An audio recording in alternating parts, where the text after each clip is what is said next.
Hari ini gue balik lagi nih bro, ke puncak bro. Karena hati gue mendesak untuk membuktikan suatu hal yang diomongin sama teman-teman gue. Dan itu semuanya nggak benar. Ya kali gue etos dibilang bukan traveler sejati.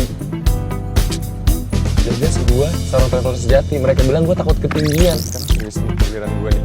Nih giliran saya nih Kang. Gak yang lain dulu Kang. Saya takut Kang. Karena gue takut ketinggian. Mereka bilang gue bukan traveler sejati. Karena itu hari ini gue bakal membuktikan. Gue lagi mengarah ke puncak. Marah gue. Gak bisa kayak gini.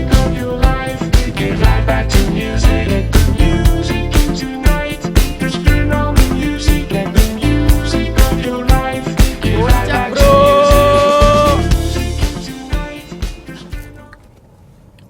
Ini khas puncak banget nih bro. Gemblong Bu Juju. Ya. Bu Juju beneran. Gak afdal banget kalau nggak beli ginian. Rasanya gimana? Ya standar.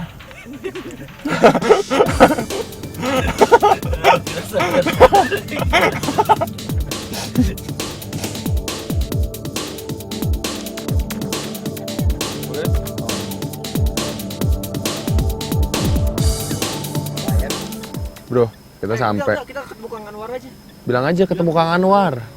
Kang Anwar yang guide kita. Kang Anwar itu dewanya para layang bro. Lihat aja tuh persiapan nih.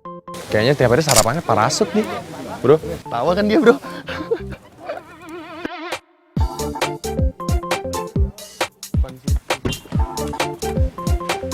Ada. Bro, akhirnya nyampe juga bro. Di tempat para layang. Kita akan terbangnya dari para layang itu dari sini. Mendaratnya di Gunung Mas. Lu bakal buktikan ke teman-teman gua. Come on. Ayo bro, buruan kita naik para layang.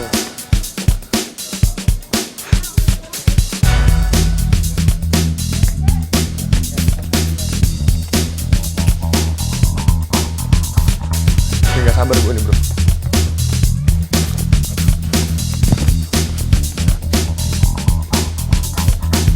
Nah, itu dia tuh bro.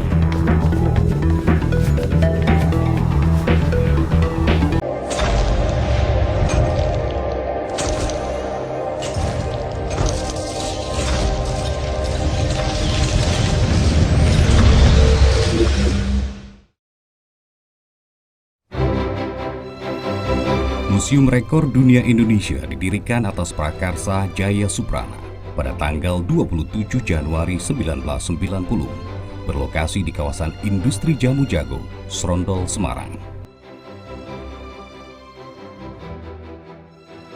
Peresmian dilakukan oleh Menko Kesra Suparjo Rustam dan Menko Polkam Sudomo, disaksikan oleh Ketua Umum PMI Ibnu Sutomo dan Gubernur Jawa Tengah Ismail.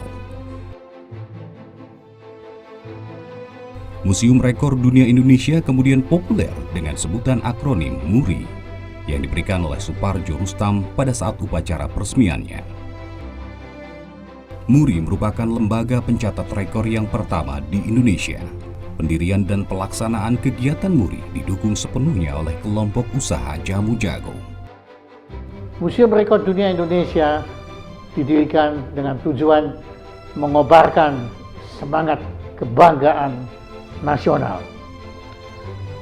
MURI didirikan dengan tujuan mengobarkan semangat menghargai dan menghormati karsa dan karya bangsa Indonesia. Tujuan kegiatan MURI adalah sebagai pengabdian murni bakti budaya dengan menghimpun data rekor-rekor superlatif yang ada di Indonesia maupun penciptaan rekor baru oleh putra-putri bangsa Indonesia.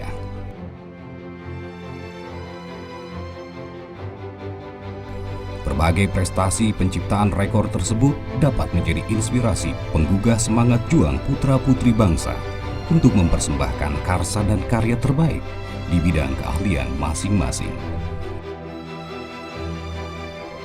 Kami akan mempersembahkan karsa dan karya superlatif bangsa Indonesia, terutama bagi generasi muda, untuk dapat menyimak apa yang telah dilakukan oleh generasi pendahulu dalam hal karsa dan karya superlatif di bidang masing-masing.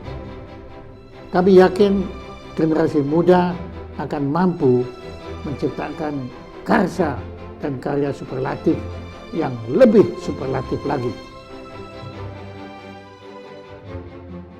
Seiring berjalannya waktu, ternyata sambutan masyarakat terhadap Muri sangat luar biasa. Bisa dikatakan,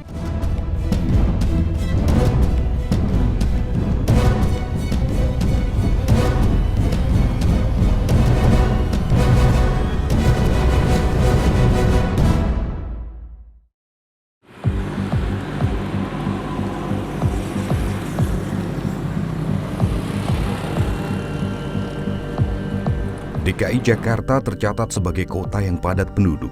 Populasinya berjumlah sekitar 10 juta jiwa.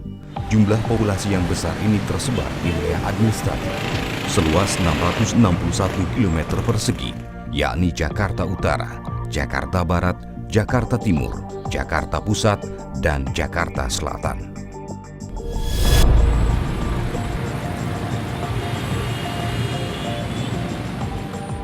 Sebagai ibu kota, Jakarta merupakan tempat sebagian besar masyarakat melakukan aktivitas bisnis. Tidak sedikit masyarakat di sekitar Jakarta, seperti Bogor, Depok, Tangerang, dan Bekasi turut bekerja di wilayah Jakarta.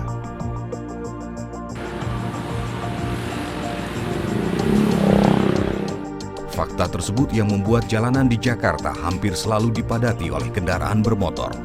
Padatnya kendaraan yang memenuhi Jakarta membuat kota ini sering mengalami kemacetan. Sangat macet karena kendaraannya itu semrawut, mereka berhenti sembarangan, ditambah parkir liar juga kan. Setelah itu angkutan umumnya juga kalau berhenti sembarangan.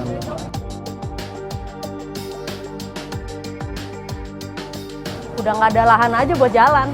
Apalagi tambahnya kendaraan bermotor yang udah nggak kontrol jumlah produksinya, sama mobil juga udah nggak kontrol jumlah produksinya, udah nggak ada lahan lagi buat jalan. Kemacetan di Indonesia, khususnya ibu kota DKI Jakarta, tidak dapat dihindari. Menurut saya sudah semeraut banget ya, karena dari Pemprovnya juga kayaknya lama gitu buat menanggulangi macet ini. Pada tahun 2012 saja, jumlah kendaraan roda 4 mencapai sekitar 2,5 juta unit dan jumlah kendaraan roda 2 mencapai 9,8 juta unit. Belum lagi jumlah bus dan truk yang tidak sedikit.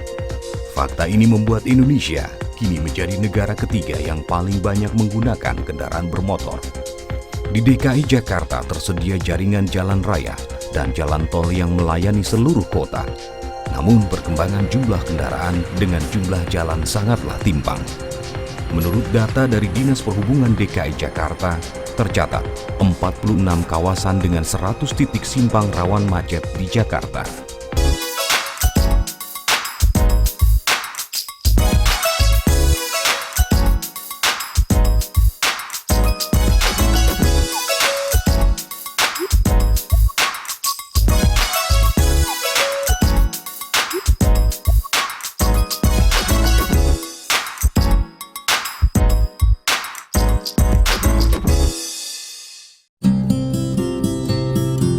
Tidak sedikit karir teman-teman seperjuangannya redup akibat persaingan sengit di dunia entertainment.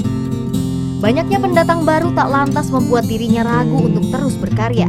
Celotehan dan gaya bicara yang khas yang tidak dimiliki selebriti lainnya merupakan karisma yang dia miliki. Ya, Indra Bekti, pria multitalenta ini akan hadir di insentif Informasi Selebriti Positif.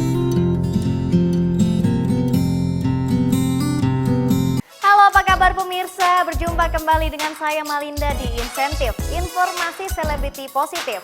No gosip, no skandal, no pertikaian. Karena insentif yang menyajikan informasi positif seputar selebriti tanah air. Ya, Indra Bekti Tomo. Ketenarannya di dunia keartisan tak lantas membuatnya menjadi lupa diri. Sudah banyak bidang entertain yang ia geluti. Lalu bagaimanakah awal perjalanan karir dari seorang presenter handal ini? Ini dia kisah selengkapnya. Indra Bekti Tomo. Pria berdarah Jawa dan Minang ini sedang disibukkan dengan dunia keartisannya sekaligus sebagai seorang penyiar radio. Selain itu, suami dari Aldila Jelita ini juga sedang melakoni peran sebagai seorang ayah atas kelahiran anak pertamanya. Saat ini aku lagi sibuk siaran radio, kemudian masih syuting acara-acara aku, jadi presenter, terus sibuk jadi ayah juga, terus sama memulai ini ya, album aku ntar lagi, kan kemarin sempet foto album untuk cover album ya, jadi ya insya Allah itu. Terus kemudian juga aku punya mengelola artis manajemen, itu Impact Management, ada Vicky Tropika, Kobo Junior, Agung Hercules gitu ya. Terus kemudian juga aku punya travel, namanya Impact Travel. Mengikuti lomba salib tilawah dan memenangkan lomba tersebut membuat rasa percaya dirinya semakin tumbuh. Dan Indra Bekti akhirnya memberanikan diri untuk mengikuti sebuah ajang kompetisi pencarian bintang sinetron. Dan ia pun berhasil menjadi juara dalam ajang tersebut. Pertama kali dapat penghargaan tuh dapat juara harapan pertama puisisasi ya, jadi sari tilawah gitu ya. Dan aku mama bangga banget di situ. Terus ya udah aku masuk SMP, lebih banyak lagi.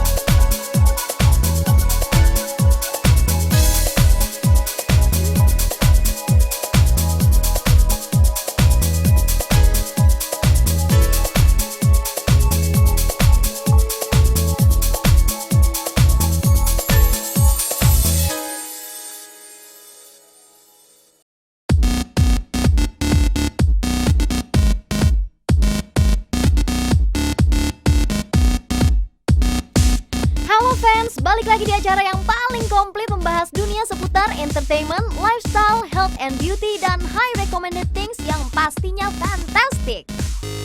Cause this is the only TV program to know all fantastic issue from all around the world.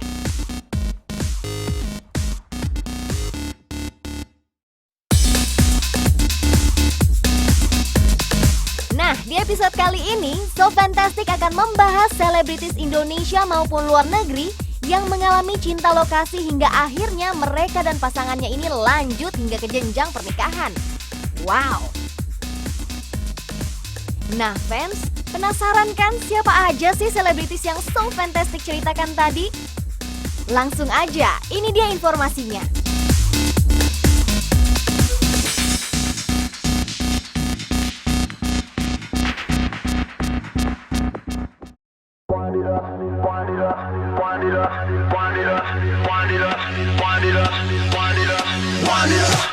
Cinta Fitri adalah sinetron yang akhirnya mempertemukan kedua pemain sinetron ini menjadi pasangan yang rencananya akan mengikat janji sehidup semati tak beberapa lama lagi.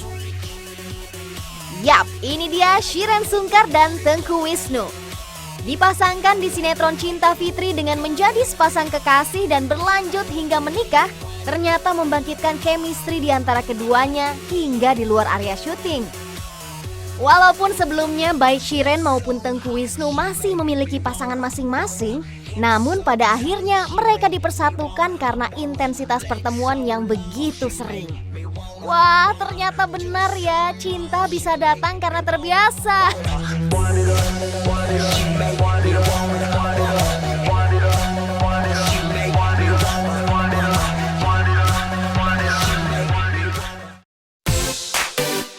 It's just a thing that you do. They make me go kinda. Pasangan serasi ini dipertemukan dalam sebuah syuting drama Korea Yellow Handkerchief. Yoon Jung Hoon dan Han Ga In ini bertemu di drama tersebut pada tahun 2003 dan memutuskan untuk menikah pada tahun 2005. Tapi si tampan dan si cantik ini hingga sekarang belum dikaruniai anak.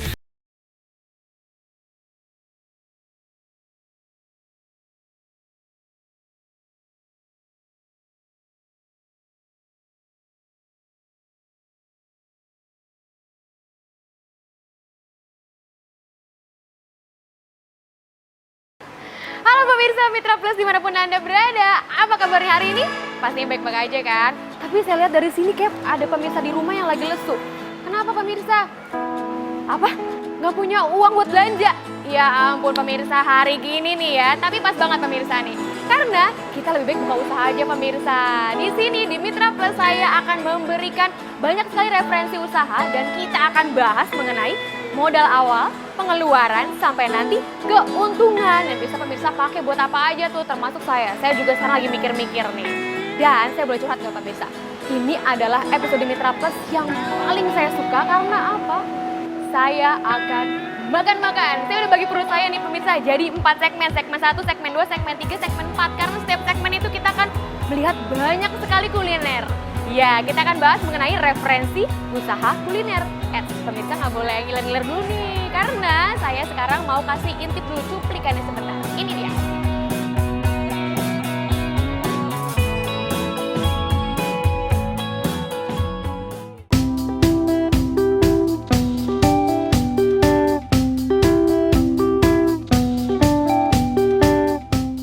Pada dasarnya, setiap makhluk hidup membutuhkan makanan. Tanpa makanan, kita pasti akan sulit mengerjakan aktivitas sehari-hari. Makanan sangat membantu manusia untuk mendapatkan energi. Setiap makanan juga mempunyai kandungan gizi yang berbeda. Protein, karbohidrat, dan lemak merupakan bagian dari kandungan gizi di dalam makanan. Nah, kalau sekarang pemirsa udah tahu dong ya, referensi usaha kuliner apa aja yang akan kita bahas pada episode kali ini. Tapi sabar dulu pemirsa, saya yakin sabar itu adalah kunci kesuksesan. Saya jadi so bijak ya kali ini ya, itu nggak apa-apa pemirsa. Nah, sebelum kita buka usaha, pastinya kita harus tahu dulu nih, kira-kira pasar atau mungkin masyarakat luas itu maunya seperti apa kalau misalnya buka usaha kuliner. Ini dia, saya sudah punya rangkuman wawancaranya untuk Anda.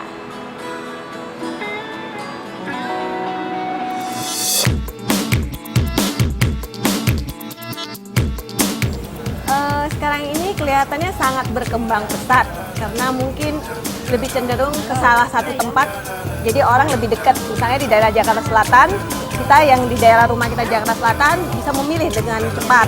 Jadi mana misalnya kayak di Pondok Indah ini lebih dekat dari daerah rumah kita.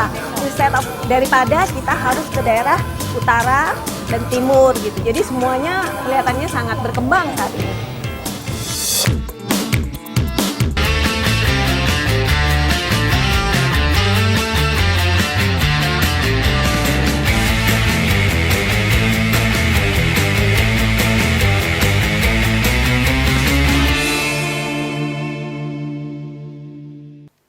Hai Movie Maker, kita ketemu lagi di Movie Talk, satu-satunya acara yang menayangkan informasi seputar film.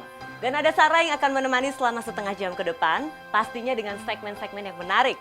Ada What's Up, Review, Behind the Scene, and also ada Hot Trick. So stay tune terus selama 30 menit ke depan, ini dia Movie Talk.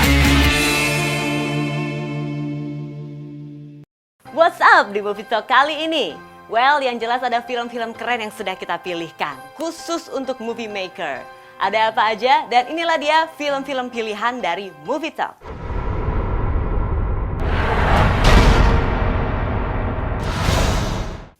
Di segmen What's Up yang pertama, ada film yang dibesut oleh Raja Gosnell. Yes, siapa lagi kalau bukan makhluk-makhluk kecil lucu berwarna biru seperti saya nih. Ada Smurf yang akan kembali ya di layar lebar. Wow, pastinya bakalan seru dan juga menarik banget untuk disaksikan.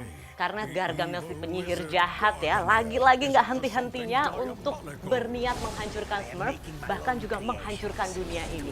Waduh. Jadi kali ini Gargamel akan membuat makhluk-makhluk kecil bernama The Naughties yang dibuat menyerupai Smurf. Kira-kira apa sih visinya Gargamel untuk membuat The Naughties ini? Dan apakah dia berhasil? Kita saksikan saja filmnya bersama-sama.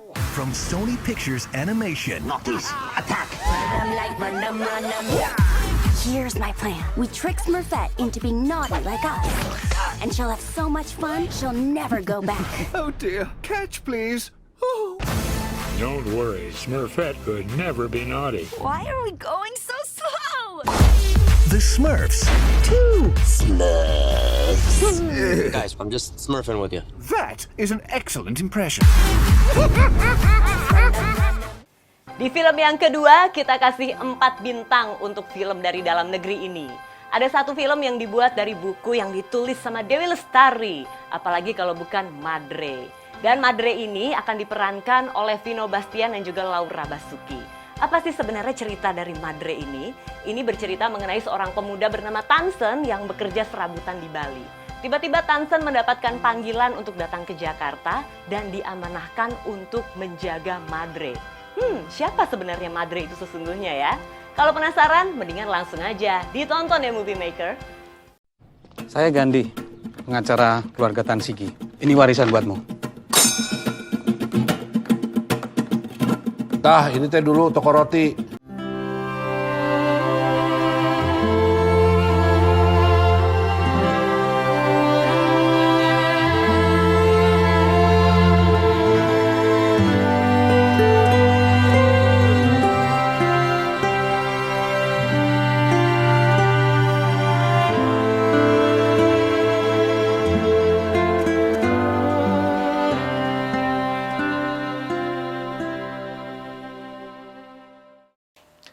Waktu jadi supir angkot di UI atau di APP itu sebenarnya itu masa-masa yang sangat luar biasa. Hidup saya transisi, capek.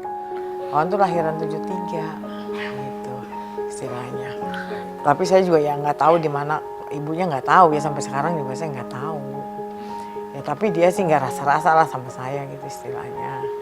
Kalau yang saya ingat sih selama saya jadi istri justru saya nganggap dia nggak sebagai suami. Menapaki lembaran awal takdir kehidupan, pria berdarah Sunda ini telah mengecap getirnya cobaan hidup. Tumbuh besar di tengah kesederhanaan sebuah desa kecil di pinggiran ibu kota, turut berperan membentuk jati dirinya. Tiap lembaran segmentasi kehidupan, politikus ramah ini teruntai menjadi kisah inspiratif dari seorang anak dusun yang menjelma menjadi perumus kebijakan. Inilah lembaran kisah Wawan Rizdiawan. Jadi saya ini dibesarkan, dilahirkan di sebuah desa yang namanya Kampung Rawasepat, Desa Waru, Kecamatan Parung, Bogor. Saya SD sekolah saya di Parung 03, karena SD-nya berhimpitan sama pasar. Nggak tahu kenapa, apa karena tekanan disiplin yang begitu keras dari mama saya itu dulu sebelum masuk sekolah suka jualan kantong plastik dengan ibu-ibu di pasar. Sang ibunda yang mendidiknya agar mandiri menimbulkan gagasan dalam diri Wawan kecil untuk berdagang. Meskipun hanya berjualan kantong plastik, Wawan kecil paling tidak telah merasakan memiliki uang sendiri. SD saya udah senang cari uang atau mandiri, SMP pun demikian. Jadi pulang sekolah saya dagang es kelapa tuh yang dibungkus pakai plastik, es asongan di terminal, di pasar. Mungkin saksi hidupnya sekarang masih ada pohon gede yang di Parung tuh, yang ada rindang. Kalau orang Parung nyebutnya pohon jublek. Nah di situ pangkalan saya, pangkalan es saya. Ya saya lalui lah setiap.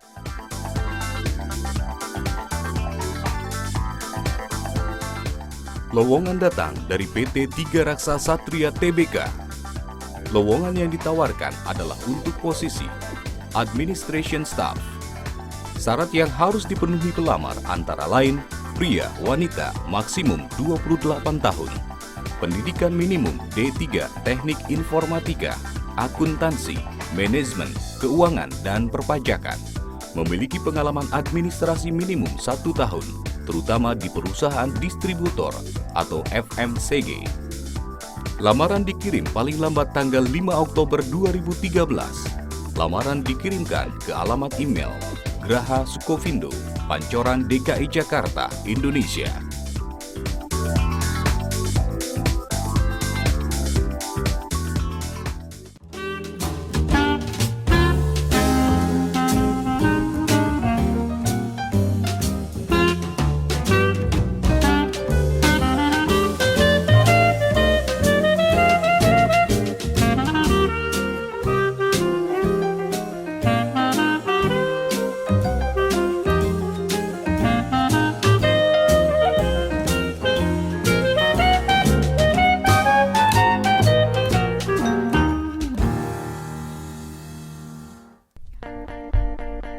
presenter, pemain sinetron, dan sutradara satu ini memulai karir keartisannya melalui dunia modeling.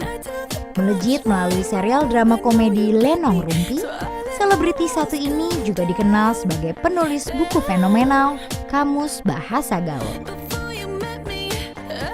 Menikmati karir yang dicintainya, membuat wanita berambut pendek ini lama melajang. Ya, wanita yang kerap melontarkan kata-kata gaul, Debbie Sahertian. Selengkapnya hanya di InPost, infotainment positif. Halo apa kabar pemirsa, senang sekali saya Elizabeth Putri akan menemani Anda di InPost, infotainment positif. Sajian inspiratif yang datang dari tokoh dan selebriti terpositif. Di InPost kami hanya menyajikan berita positif, tidak ada berita negatif. Membintangi serial drama komedi yang populer di era 90-an, membuat nama Debbie Sahertian mulai dikenal publik. Mengawali karir di dunia modeling, Debbie Sahertian juga dikenal sebagai Master of Ceremony yang handal. Kreativitasnya yang tinggi membantunya menelurkan kamus bahasa gaul yang sempat mencipta suatu fenomena. Menjalankan karir yang ia cinta, Debbie Sahertian pun memiliki suka dan dukanya tersendiri dalam dunia hiburan tanah air. Seperti apa perjalanan Debbie Sahertian dalam menapaki karir yang dirinya cintai? Selengkapnya hanya di InPost, infotainment positif. Jadi aku mulai modeling waktu itu 14 tahun, itu pun sebetulnya nggak sengaja akhirnya terjun ke dunia modeling ya. Tapi akhirnya aku menekuni dunia modeling itu dari SMP sampai dengan lulus kuliah waktu itu. Terus saya waktu itu menekuni dunia catwalk model terus sampai akhirnya kemudian tahun 90 aku ditawarin untuk bergabung bersama Lenong Rumpi waktu itu ya, di bawah pimpinan Harry de Vries. Terus waktu itu akhirnya mengalir begitu.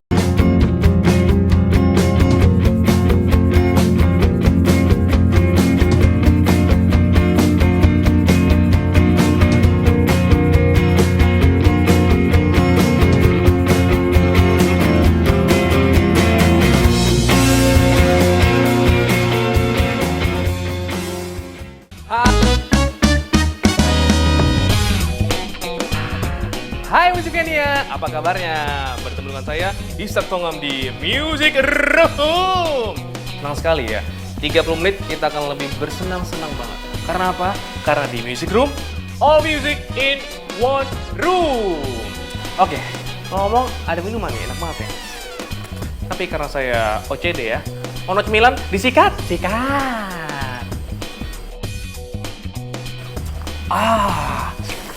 Seger. Nanti saya juga punya seger-seger dari Music Corner, dari Music Clip, Music Trick, Music Event, sampai ke Music Update. Jadi buat Musikmania, jangan kemana-mana, tetap di sini. Kita langsung ke Music Corner.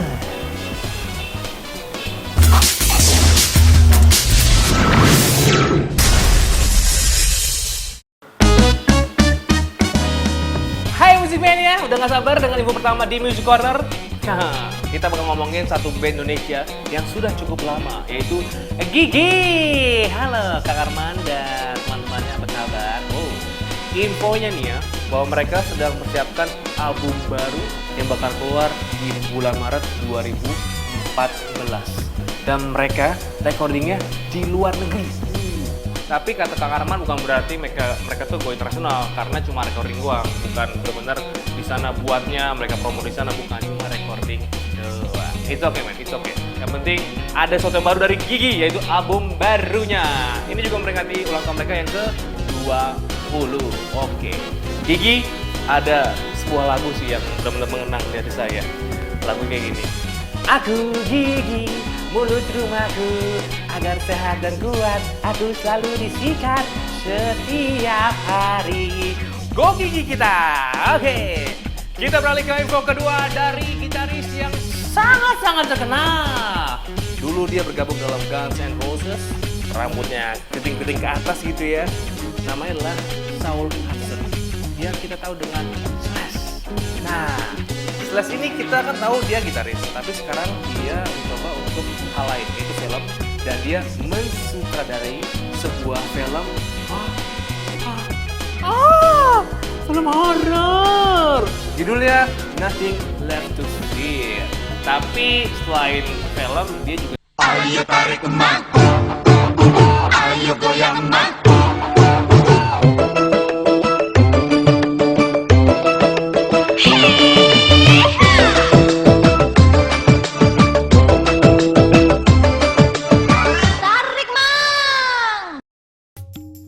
Halo Musik Mania, barengan gue Firman Dut yang pastinya di Music Room in Dangdut.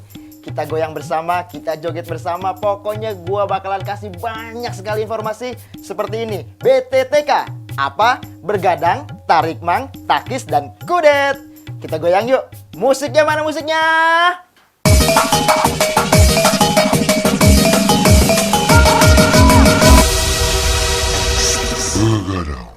Dan sekarang kita masuk di Bergadang, Berita Gaya Dangdut.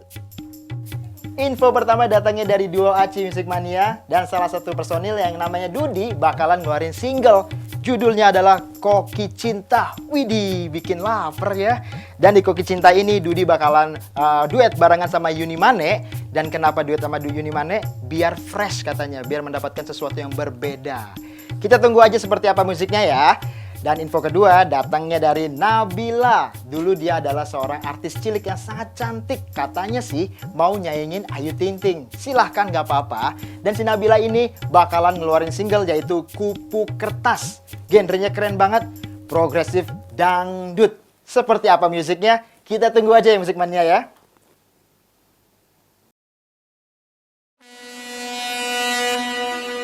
The DJ's calling.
Banjir yang melanda Jakarta pada 17 Januari 2013 sungguh membuat Jakarta nyaris lumpuh.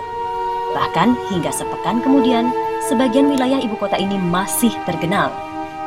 Dibanding banjir serupa tahun 2002 dan tahun 2007, banjir kali ini lebih dahsyat.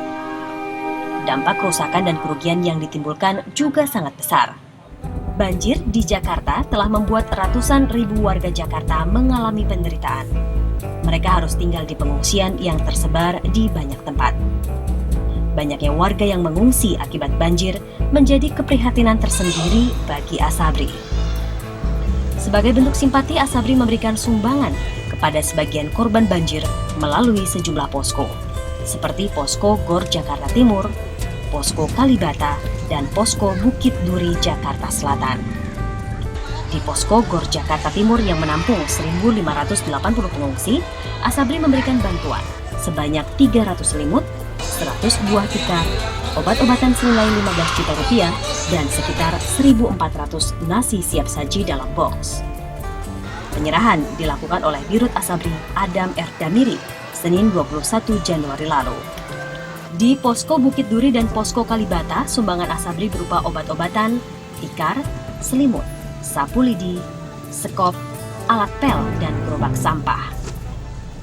Kepedulian sosial adalah salah satu prinsip bisnis yang dijalankan Asabri secara konsisten.